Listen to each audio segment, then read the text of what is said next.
오늘은 아버지 날이니까요. 우리 남자들, 아버지들, 남편들, 하여튼 옆에 계신 남자들 한마디 좀 칭찬해 주세요. 격려해 주세요. 멋있다고, 감사하다고. 예. 좀 남자끼리 막 악수하고 그러시네. 예. 예.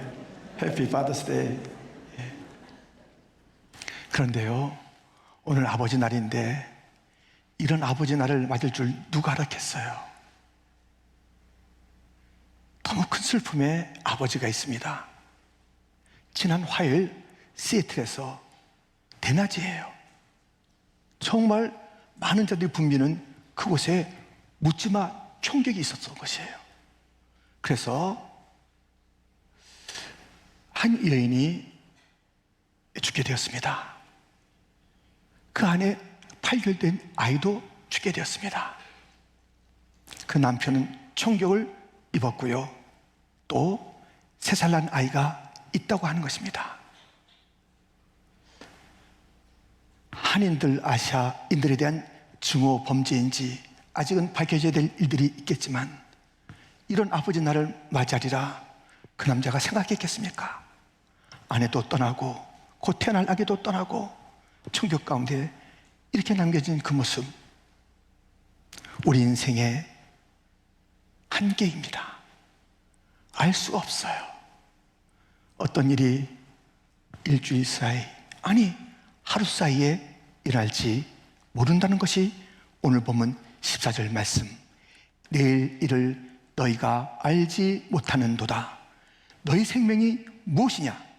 너희는 잠깐 보이다가 없어지는 안개니라.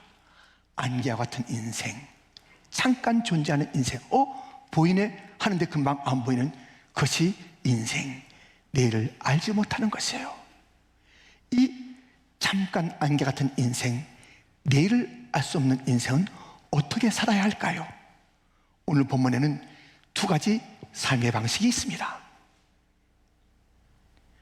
그 첫째는 내 계획대로 산다는 것입니다. 내일을 잘 몰라요.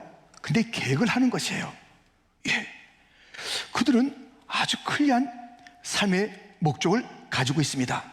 13절, 들으라. 너희 중에 말하기를 오늘이나 내일이나 우리가 어떤 도시에 가서 거기서 1년을 머물며 장사하여 이익을 벌이라 하는 자들아. 내일을 알 수 없는 인생에도 불구하고요, 이익을 벌이라 라는 아주 삶의 목표가 있어요. 이익을 벌이라. 그래서 오늘은 어떻게 하고 내일은 어떻게 하고 또 어느 지역에 가서 무슨 상점을 열고 팔고 하면서 1년 동안 장사하면 이익을 벌이라. 이 목표를 가지고 사는 것이에요. 계획하는 것이에요. 계획 자체가 나쁘겠어요.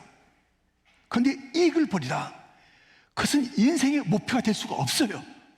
그런데 무수히 많은 사람들이 이익을 벌이라 그 인생을 사는 거예요. 교회 안에서조차 결코 가질 수 없는 삶의 목표, 이익을 벌이라. 내 이익을 보겠다고요? 이거 인생 아니에요. 우리 존재 이유 아니에요. 우리 그렇게 지음받은 거 아니에요.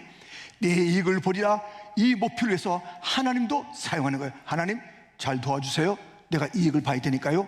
예배조차, 신앙생활조차 내 이익을 위한 수단이지 다른 것이 아니에요. 이익을 벌이라. 이 목표를 가지고 무수한 계획을 세우는 것, 그것은요, 시간 낭비예요. 인생 시간 낭비예요. 그렇게 하라고 주어진 인생이 아니기 때문에 이익을 벌이라, 성공하리라, 잘 되리라, 이 인생은 시간 낭비, 파멸로 가는 인생입니다. 어제 새벽에 토요 총동원 그 새벽 기도의 말씀을 김지찬 총신대 교수님이 오셔서 말씀해 주셨습니다.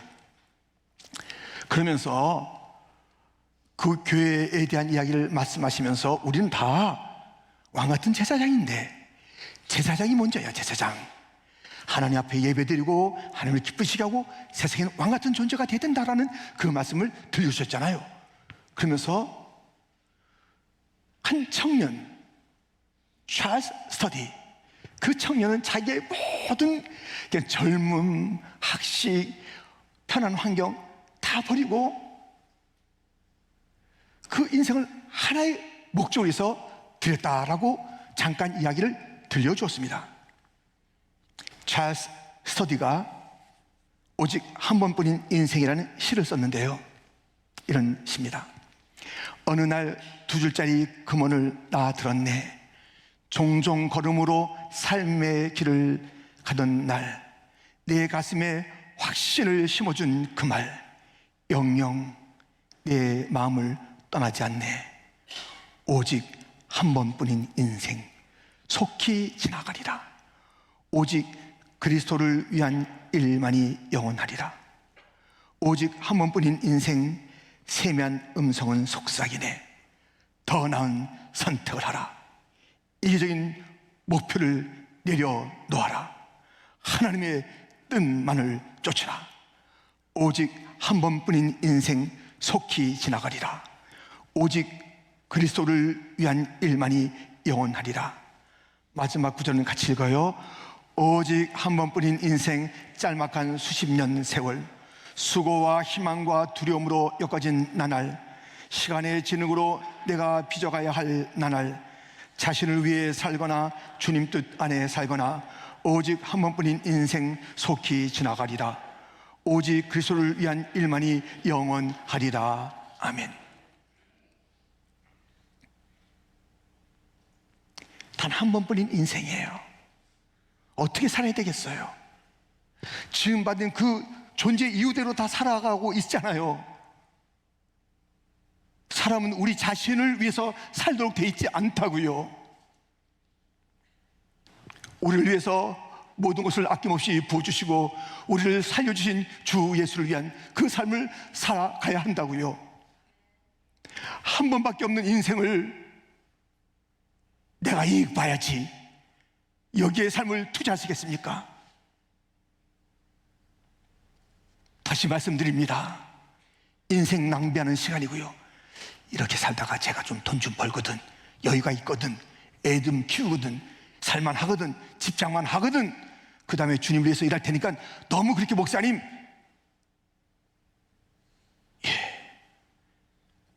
우리 주님의 말씀이에요. 그게 인생이 아니란다. 먼저 내가 할 일이 있단다 말씀하시는 거예요.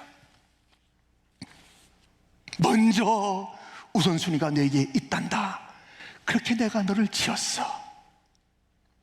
먼저 그의 나라와 그의 의를 위하여, 먼저 찬양하며 예배하는 삶, 먼저 하나님의 영광을 위하는 그 삶. 자기 이익을 위해서 살아요. 그 삶의 특징은요, 자랑을 많이 해요. 자랑을. 본문 16절, 이제도 너희가 허탄한 자랑을 하니 그러한 자랑은 다 악한 것이라. 허탄한 자랑이에요. 사람은 자랑하고 싶어서 어쩔 줄 몰랍니다. 그런데 허탄한 자랑을 하고 있다는 것이에요. 돈 자랑, 힘 자랑, 지식 자랑, 인기 좋다고, 자식도 자랑하고, 하여튼 별별 자랑 다 해요. 다 잠시 있다가 사라지는 거예요. 그런 자랑을 자랑이라 하면서 하는 것은 아니죠. 히스기야 왕은 죽게 되었을 때 15년 생명이 연장되는 그런 세컨 찬스를, 그 인생의 두 번째 기회를 얻게 됐어요. 그래서 그 두 번째 기회를 가지고 뭘 했냐면, 바벨론에서 사신들이 왔을 때 자랑을 했어요. 열왕기 왕 하에 보면 2장 15절, 이사야가 이르되 그들이 왕궁에서 무엇을 보았나이까 하니 히스기야가 대답하되 내 궁에 있는 것을 그들이 다 다 보았나니 나의 창고에서 하나도 보이지 아니한 것이 없나이다 하더라. 내 궁이라는 것이에요. 내 창고라는 것이에요. 내 보물이라는 것이에요. 너무너무 이것이 그냥 자랑스러워서 너무 이것을 잘하고 싶어서 보세요. 이것도 내 거고 이것도 내 거고 이거 내 궁이고 내 방이고 다 했어요. 그때 당신이 보여준 것 바빌론 사람들이 다 뺏어갈 거예요. 하나도 남김없이. 당신이 자랑한 것 다 뺏길 거예요. 당신 집에 더 이상 없어. 내 것이 아니라니까요. 내가 한 것처럼 내 것이 아닌데. 아니, 생명을 연장받았으면 사람이 염치가 있지. 연장받은 그 삶을 가지고 주님을 찬양하고 선한 일을 하고 감당해야 될 그 일에 자기 자랑하면서 시간을 보냈다니까요. 그 자랑이 모든 것을 빼앗기고 나를 망치는 자랑. 자랑하지 마세요. 아니, 자랑하세요. 이것은 자랑하셔야 됩니다. 바울의 자랑. 바울이 무엇을 자랑하는지 아세요? 바울은 자랑할 게 많았잖아요. 뭐 그의 신분, 그의 출신, 뭐 하여튼 학식, 하여튼 여러 가지 자랑거리가 많은데 이걸 자랑했어요. 고린도서 12장 9절, 나의 여러 약한 것들에 대하여 자랑하리니 이는 그리스도의 능력이 내게 머물게 하려 함이라. 나는 아니에요. 나는 못해요. 나는 부족해요. 난 할 수 없어요. 아니, 왜 지금 나한테 엎드리세요? 이거 내 능력이 아니에요. 주님이 주신 능력이에요. 주님을 찬양하셔야 돼요. 나는 생각도 하지 마세요. 나 아니라고요. 나 아닙니다. 내가 아니요. 나는 약할 뿐입니다. 나는 무능할 뿐입니다. 나는 만삭되지 못한 그런 자입니다. 죄인 중에 괴수거든요. 왜 나에게?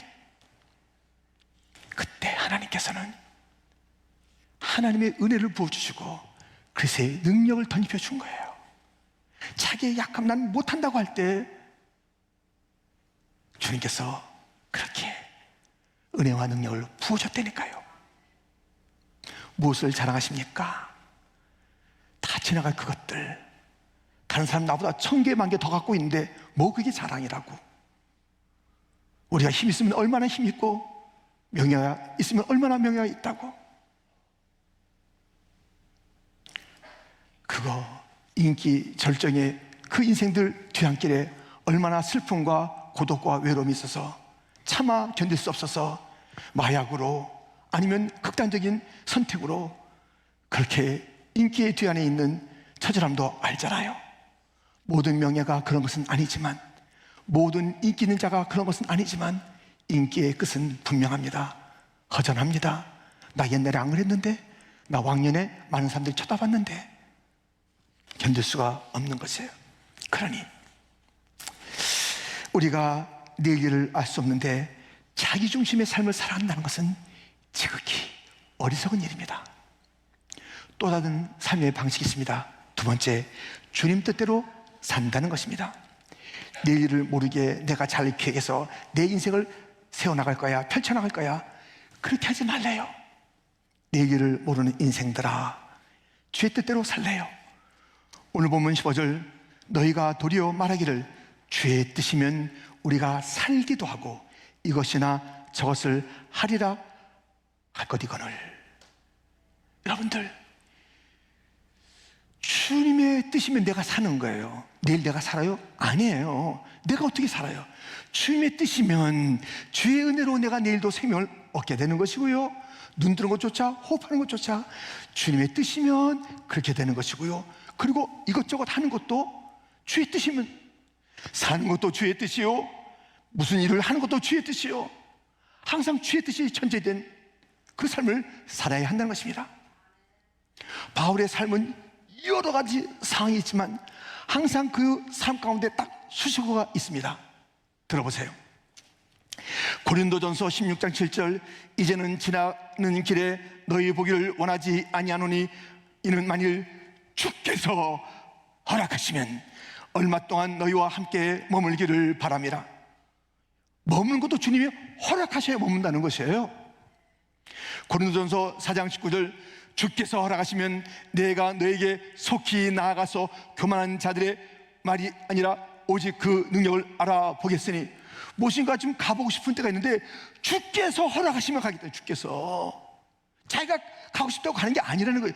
주께서 허락하시면 내가 너희한테 가서 할 일이 있는데, 할 말이 있는데, 좀 살펴봐야 되는데, 근데 주께서 허락하시면. 사도행전 18장 21절, 작별하여 이르되 만일 하나님의 뜻이면 너에게 돌아오리라 하고 배를 타고 에베소를 떠나. 다시 돌아오고 싶은데 하나님의 뜻이면, 하나님의 뜻이면. 우리는 하나님 주권 사상으로 사는 자들이, 새 한 마리도 그냥 떨어지는 법이 없습니다. 머리카락 하나도 그냥 빠지는 법이 없습니다. 하나님의 뜻이 아니면 결코 그런 일이 없습니다. 우리 인생 모든 것에는, 바울이 항상 이런 수식어를 썼습니다만은, 수식어를 쓰지 않았어도요, 그 앞에는 하나님의 뜻이면 이라는 것이 항상 있는 거예요. 하나님의 뜻이면, 주의 뜻이면, 주가 허락하시면, 주님이 허락하지 않으면 우리는 아무것도 아니에요. 그러므로 주님의 뜻이면 내가 생명 호흡할 것이고, 주님의 뜻이면 내가 공부, 내가 이 일, 내가 이 사업, 주님의 뜻이면 내가 결혼, 주님의 뜻이면 마음대로 살지 마세요. 주의 뜻이 아닌데 마음대로 살지 마세요. 내가 이익을 보리라 이 인생 살지 마세요. 주님의 뜻이면. 야고보 사도도 오늘 본문에서, 바울도 여러 상황에서 주의 뜻이면 이렇게 했거든요. 베드로는 어떻게 했을까요? 한 영화가 보여줍니다. 콰와티스라는 영화의 한 장면입니다. 베드로는 주여 주여 부르면서 그 주님의 뜻대로 살지 않은 시간들이 있었어요. 그래서 통곡해야 될 그러한 시간이 있었어요.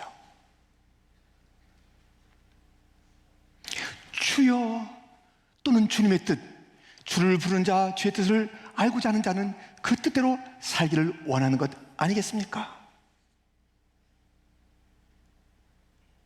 그래서 그 주의 뜻이 발견되는 대로 그 방향으로 간다는 것이에요. 한 아이를 통해서 주의 뜻을 알게 됐습니다. 여러분들, 하나님의 뜻은 말씀 가운데 분명해요. 근데 이것이 주의 뜻인지 잘 안 읽혀져요. 둔탁해서. 주의 뜻이 선명하게 나와 우리 가정과 우리 교회를 향한, 이 시대를 향한 하나님의 뜻이 분명하게 적혀 있다고요. 그 당시에 그 말씀으로 머무는 것이 아니라 오늘도 살아있는 말씀입니다. 성령께서 주의 뜻을 일깨워줍니다. 기도할 때 알 수 있습니다. 환경이 주의 뜻을 알게 하는 것입니다. 교회 공동체 안에서 주의 뜻을 알 수 있는 것이에요. 우리가 무시하고 지나고 무덤덤하게 지나서 그렇지, 정말, 아니, 나만 장군도 고침받을 때 한 여자아이의 이야기를 통해서 주의 뜻이 무엇인지 알게 됐고, 엘리사 선지자를 찾게 됐고 고침받았잖아요. 자녀들은 예언할 것이요, 청년들은 환상을 보고, 아비들은 꿈을 꾸리라. 성령 받은 공동체 모두가 다 주의 뜻을 함께 밝혀줄, 그런, 자기도 몰라요. 그 소년 봐요. 내가요? 뭐 했는데요? 자기도 모르는 사이에 누군가에게 하나님의 뜻을 밝혀주는 도구가 된다니까요. 우리는 그것을 모르고 지날 때가 얼마나 많은지요. 주의 뜻은, 오늘도 말씀하시는 주님은 말씀과 수많은 그의 방법을 통해서 우리에게 다가오시는데, 주의 뜻을 모른다고 그냥 엄살피든가 모른 척하든가 둔탁하든가 내 이익을 위해서 살아야지 하든가 그 삶을 사는 것이 문제입니다. 여러분들, 무슨 좀 악한 일을 안 하셨겠지요? 죄 안 졌겠지요? 여러분들, 누굴 좀 때리다 오셨나요? 뭘 훔치다 오셨나요? 나는 그런 거 없어. 죄 진 게 없어. 잘 들어보세요. 죄 안 졌는가? 본문에 있습니다. 17절. 그러므로 사람이 선을 행할 줄 알고도 행하지 아니하면 죄니라. 나쁜 짓을 한 것만 죄가 아니에요. 선한 일 안 하는 것도 죄, 안 하는 것도. 그것도 죄예요. 선한 일이 무엇이에요? 하나님의 뜻이에요. 그것을 알고자 하지도 않고, 알잖아요. 우리 지금 다 알잖아요. 아는데 행하지도 않아요. 그것도 죄예요. 죄. 그냥 뭐 something wrong 이 정도가 아니라니까요. sin. 죄. 하나님의 뜻을 알고도 행하지 않는 것. 우리는 하나님의 뜻을 알아야 되고 그 뜻대로 순종해야 되는 것이에요. 주님 뜻대로 사는 삶을 살아야 합니다. 내일 일을 모르는데 어떻게 사는가? 주님, 내일 일은 난 몰라요. 아주 하루 사는데 내 뜻대로 살지 않고 내 이익을 위한 삶을 살지 않고 주님의 뜻대로 살기를 원하는데 주님 들려주세요, 보여주세요. 저 순종하겠습니다. 살아있는 순교자라고 일컬었던 안인숙 여사님, 딴 사람 다 순교하는데 나는 왜 살아있을까? 그 삶 자체가 부끄러웠는데 살아서 날마다 자기의 삶을 부인하며 하나님께 영광을 돌리던 안인숙 여사님, 지었던 그 찬송을 같이 찬양할까요? 내일 모르니까 너무 좋잖아요. 내일 아시면 어디 가서 자리 피시라고. 예, 난 내일 일도 알고 장래 일도 한다. 자리 피세요. 내일 일을 모르기 때문에 아버지요, 알파와 오메가 되시는 아버지요, 전지전능하신 아버지요, 사랑의 내 아버지요, 내 아버지요. 육신의 아버님이 안인이 계셔서 오늘 아버지 날 쓸쓸하십니까? 힘드십니까? 영원하신 아버지가 계시잖아요. 그 아버지, 내 아버지, 내 모든 삶을 아시는 주님, 내일 일은 모르지만 내 아버지는 아십니다. 그 길을 보여 주옵소서. 그 길로 인도하여 주옵소서. 우리는 내일 일을 모르는 연약한 인생들, 이 한계가 부끄러운 것도 아니고 이 한계가 멋쩍은 것도 아니에요. 이것이 우리 인생 가운데 얼마나 소중한 우리의 그 한계인지, 겸비케 하고 낮아지게 하고 의존케 하고 의탁케 하고 구하게 하고 손잡게 하고 그 주님을, 내일을 모르기에 내가 계획을 잘 짜서 계획대로하면 멋진 인생이 펼쳐질 거야 라고 성경은 말하지 않고 하루하루 주를 따라라, 날마다 주님을 따르라. 내 앞길 멀고 험해도 나 주님만 따라가리.